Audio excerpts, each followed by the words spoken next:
Collect చేసి వివిధ సేవా రంగాలు అంటే నగరంలో ఉన్న వాళ్ళకున్న పరిచయ స్కూల్స్ వివిధ సంస్థలకి వాళ్ళు అనేక విధాలుగా ఖర్చు పెట్టారు. 25 లక్షల రూపాయలు కలెక్ట్ చేసి ఖర్చు పెట్టారు. ఒక్కసారి వారికి అభినందనలు తెలియపరిచారు. ఎందుకంటే ఆనంద భారతిలో ఉన్న ఒక బ్యాచ్, అలాగే రమా మేడం వారికున్న ఈ పాఠశాలలో ఇప్పుడు ఎందుకంటే రమా మేడం దగ్గరగా మేడం 37 ఏళ్ళ క్రితం ఇక్కడ ఉద్యోగిగా వచ్చారు, సెకండ్ గ్రేడ్ టీచర్గా. అప్పుడున్న వాతావరణం, అప్పుడున్న స్కూలు ఎలా ఉందో మేడం గారి మాటల మీదగానే 2 మాటలు విందాము. ఆ తర్వాత లక్ష్మణరావు సార్, ఆ తర్వాత విఎస్ గారు.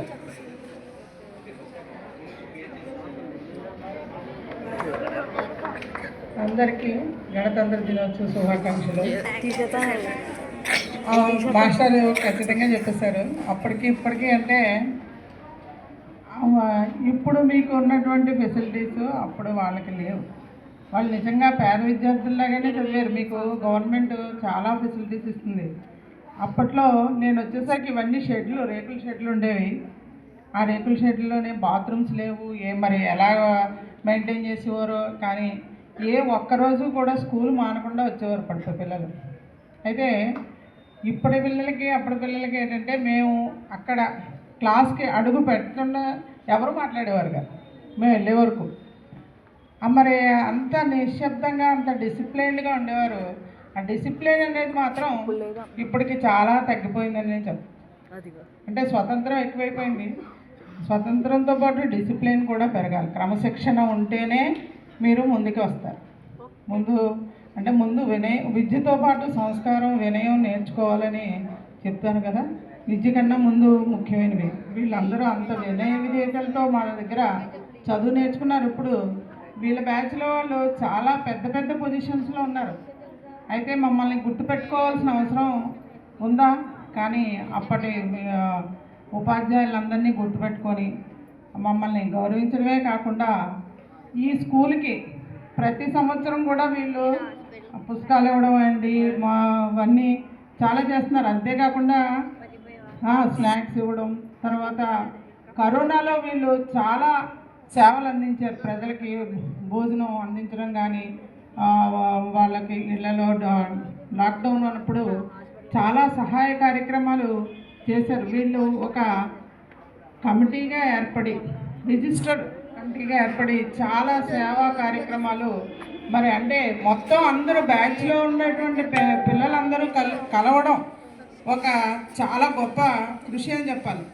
వాళ్ళు అలాగా ఒక మాట మీద వీళ్ళ సేవలు చాలా రకంగా మన స్కూల్కే కాదు, ఈ స్కూల్లో మన కాకినాడలో ఉండేటువంటి చాలా స్కూల్లో పుస్తకాలు పంచడం కానీ, పిల్లలకి పేద పిల్లలకి చాలా సేవలు చేయడం కానీ చేస్తున్నారు. వాళ్ళ సేవలు మరి 1, 2 కావు, చాలా చాలా చేశారు. మొన్న నాకు చెప్తుంటే చాలా ఆశ్చర్యం వేసింది.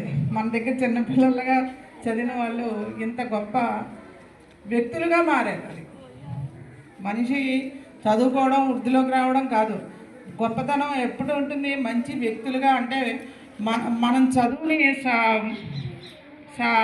సఫలీకృతం చేసుకోవడంలోనే ఉంటుందని నేను అనుకుంటున్నాను. అలాంటివి వీళ్ళు రీచ్ అయ్యారు. మొన్న వీళ్ళ బ్యాచ్లో వాళ్ళు ఒకరు సిఐ గారు వచ్చారు, భాస్కర్ గారు. నేను ఆయన్ని రమ్మన్నాను.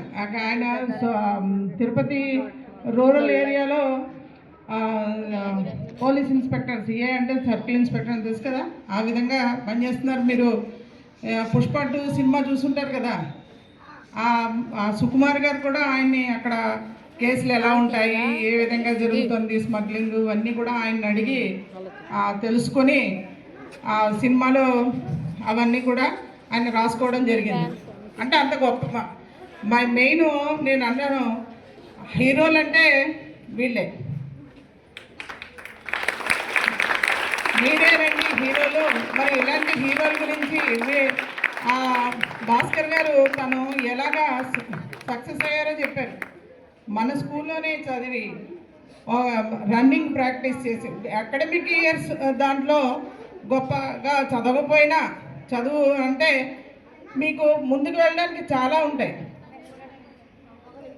స్పోర్ట్స్లో రాణించిన ముందుకు వెళ్ళచ్చు అనేటువంటి విషయాన్ని ఆయన గుర్తించి చక్కగా కాంపిటీషన్లో వీళ్ళ బ్యాచ్లో చాలామంది స్పోర్ట్స్ మెన్ ఉన్నారు. ఆ, మరి మన స్కూలు పెద్ద గ్రౌండ్ ఉండడం వాళ్ళకి చాలా బెనిఫిట్గా ఉండి అప్పుడు 2 గ్రిక్స్ కండక్ట్ చేసామండి స్కూల్లో. తర్వాత డిస్ట్రిక్ట్ కూడా గ్రిక్ కూడా చేయడం జరిగింది అప్పట్లో ఈ పిల్లలందరూ చాలా యాక్టివ్గా పనిచేసేవారు. నిజంగా అండి, గ్రిక్ స్పోర్ట్స్ అంటే చాలా పని. ఫైనాన్షియల్గా అంటే అప్పుడు మేము చాలా డొనేషన్స్ తీసుకున్నాం తిరిగి వాళ్ళ పెద్ద పెద్ద సంస్థల దగ్గర. దానికి కూడా అప్పుడు హెడ్ మాస్టర్ని చంద్రకుమారి గారు చాలా చాలా బాగా కండక్ట్ చేశారండి. అది నేను నా సర్వీస్లో మాత్రం మర్చిపోలేను. థ్యాంక్ యూ సార్, నాకు ఒకసారి అవకాశం. చాలా చాలా థ్యాంక్స్ మేడం. ఈ విషయాలన్నీ కూడా మేము ఆ రోజు వినాలి, కానీ ఆ రోజు టైం లేక మేడం గారు మాట్లాడడం కుదరలేదు.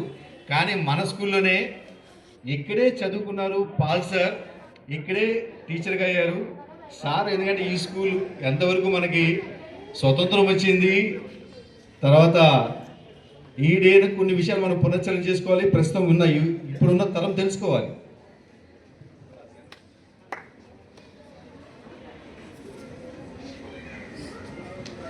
అందరికీ శుభోదయం.